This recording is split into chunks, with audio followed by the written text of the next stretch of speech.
4 secondes 97 pour parcourir 400 mètres. Un nouveau record du monde à plus de 466 km/h.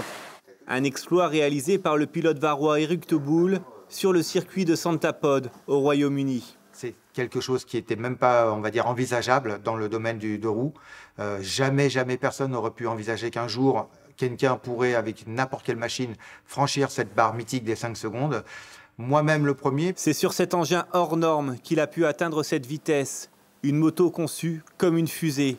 3 mètres de long avec un moteur surpuissant, un système de propulsion inspiré de la NASA. Alors c'est une moto que j'ai construite tout seul en ayant eu la chance de fabriquer un catalyseur, donc du procédé du module lunaire de la fusée Apollo.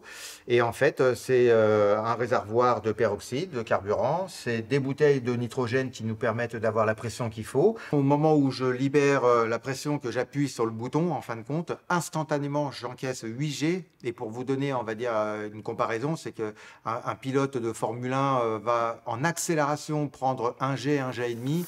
Plus qu'un pilote, un géo trouve tout. Dans son atelier à Tourette, il a fabriqué un petit laboratoire pour élaborer son propre carburant à partir de peroxyde d'hydrogène. C'est un carburant qui est connu, hein, ça s'appelle de l'eau oxygénée, sauf que la différence, c'est que l'eau oxygénée que vous mettez, on va dire, en décoloration pour vos cheveux ou dans votre piscine, là, il est rendu, on va dire, à un stade beaucoup plus